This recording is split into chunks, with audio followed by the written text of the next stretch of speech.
Voltamos com o Gente em Destaque. Hoje eu entrevisto Alda Miranda, publicitária, palestrante, escritora, poetisa. Agora a gente vai entrar na sua área dos livros infantis.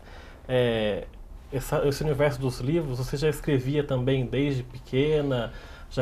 Como é que começou essa história de você colocar no papel suas histórias? Você sabe que eu tenho uma amiga que outro dia eu encontrei como eu te falei, alguns encontros colegas do colégio, né?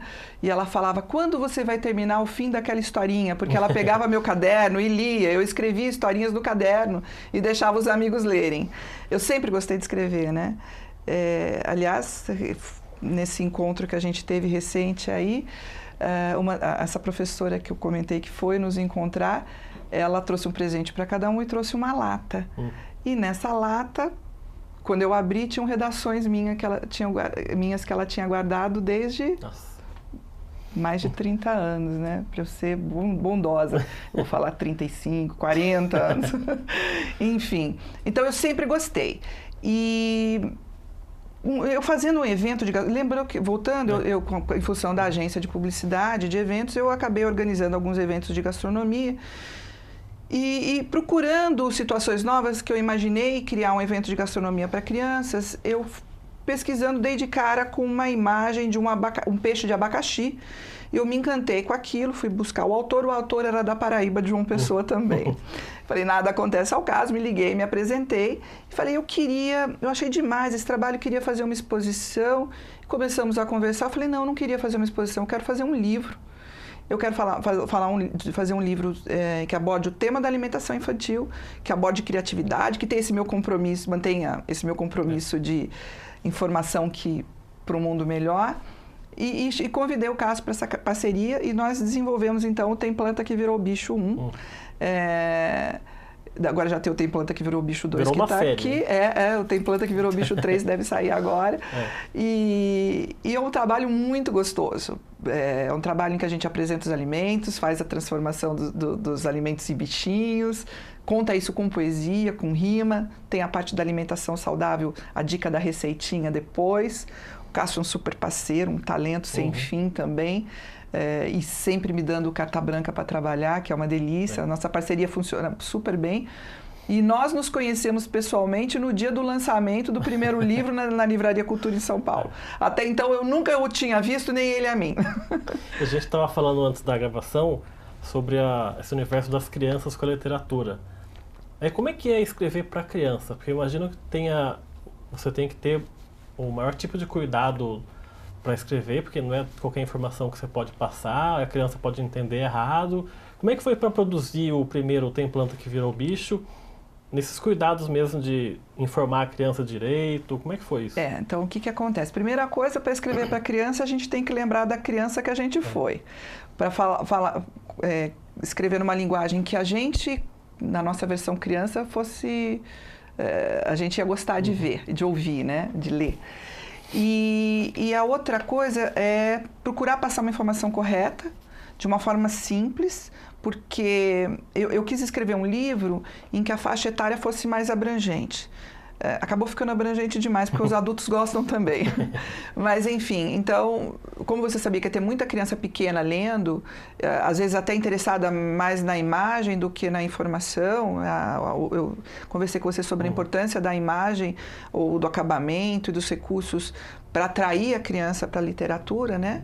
Daí ela descobrir a escrita, a força das palavras, mas enfim, fazer o olhinho dela brilhar para ela se interessar e aí ela descobrir o universo da leitura. Com isso, eu procurei fazer com que a informação fosse simples, que a criança, palavras que elas pudessem entender e que tivesse uma sonoridade, porque o ritmo da leitura, pensando que muitas vezes o pai iria ler para a criança.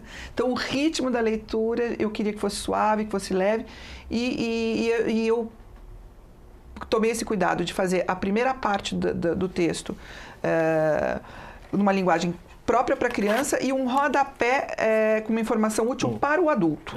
Né? Aí o adulto entende o que é a fruta é rica em qual vitamina, porque isso não é uma coisa que a criança pequenininha vai se interessar. Então virou um rodapé. E na frente eu procuro descrever o que é o bicho, o que ele faz, ou fazer alguma brincadeira com isso. E aí a evolução dos textos. No primeiro livro os textos são mais longos, Aí eu percebi que ficando um pouco mais enxuto, eu conseguiria atrair os menorzinhos, né? E o terceiro até está um pouquinho mais enxuto também. A gente vai pegando cada vez mais o jeito, né? E os feedbacks foram muito importantes. A partir do primeiro livro, eu abri um blog, também levava cartões com os meus e-mails e as mães e os professores me davam os retornos. Porque eu imagino que tem criança que deve ter aprendido a ler com o seu livro e a partir daí começou a querer ler outros livros e é assim que acontece, né? Crianças que aprenderam a ler com esse livro, crianças que leram um livro pela primeira vez com este livro, e isso aconteceu várias vezes. E inclusive crianças também que falaram, eu não gosto de ler, eu não quero. Uma vez eu fui dar um livro para a criança falou, não gosto. Aí eu falei, senta aqui que eu vou ler para você. Se você não gostar, eu dou para outra pessoa. Até hoje essa criança pede para a mãe ler e reler, e reler, e reler. Porque tudo depende da forma com que você apresenta. Então, esses feedbacks me ajudaram a construir melhor a continuação dos livros, né? E muita criança, além de ler pela primeira vez ou descobrir o bicho pela primeira vez, descobre o alimento pela primeira vez. Eu tenho feedbacks de mães cujos filhos não tomavam suco e passaram a tomar o suco da bananinha, porque, enfim, a gente tem visto isso também. E tenho visto também, isso foi numa ação do SESI de Indaiatuba, que eu fiquei encantada, o livro sendo usado também como uma forma de estimular os vínculos entre a família, fora da sala de aula, com atividades extracurriculares. Então, a criança, na casa, reconstruía a personagem do livro, a melancia ou a banana, que virou foca e tal. Ela fazendo isso com o pai e com a mãe, fazendo a receitinha, fotografando e montando um livro dentro da classe. Então, o livro ele passou a ter uma vida útil enorme e foi para além da sala de aula, né? Eu, por exemplo, aqui, eu tô vendo aqui, não sei se tem como a câmera mostrar para vocês darem uma olhada, a parte da melancia, né? Você colocou a melancia como se fosse um besouro. Não sei se tem como a gente mostrar para vocês aqui a foto. E aqui embaixo você coloca assim que a melancia tem 90% de água, possui poucas calorias. Dá sugestão de consumo. Sugestão de gelado. Isso aqui, ó. Vamos ver se a gente consegue mostrar isso. Olha lá. Tem a história da melancia, né, que virou um bicho. Ela é toda em poesia, aqui, você tem a dica. Isso, e aqui embaixo tem a informação pro pai que você falou, né? Exatamente. Pai pra mãe. Pro professor. Ponto de melancia. Aí tá certo. Obrigado, viu? Então, o que é legal desse livro é que ele aborda a alimentação de uma forma diferente mesmo, né? E ao mesmo tempo ele estimula, as crianças começam a criar os bichinhos delas. Mas como eu disse, esse trabalho aconteceu graças à parceria com o Cássio Murilo, que é um grande amigo, além de tudo. E o volume 2 também trata de comida? Também, a mesma sequência, são novos bichos, novas transformações, o volume 3 também. O volume 3 a gente tem muito fundo do mar, é bem legal, bastante cenários e bichinhos e peixinhos e polvos e tal, é bem bacana. E a gente tem material aí para chegar até o quarto. Agora a gente está nessa troca de editoras, como eu te falei. Deve sair o 3 agora, depois a gente já se organiza para o 4. E o outro reino sem dengue? Como é que surgiu essa ideia de fazer isso? Explicar para a criança o que é o perigo que tem a dengue, como é que é o bicho? Isso é bem legal. O que acontece? Eu tenho um compromisso de levar, através dos meus livros, eu assumi um compromisso, até uma vez que eu recebi uma homenagem, até ao lado do Pedro Bandeira, de promover a cultura da paz. E eu tenho um compromisso de levar alguma informação que possa ajudar a transformar ou melhorar o mundo em tudo que eu faço, de alguma forma.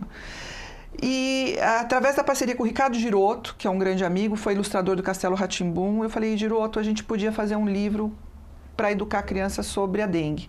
E fizemos o livro, a princípio com recurso próprio, criamos um site também, consegui uma parceria para fazer um aplicativo também com a TagView, Elza Morelli.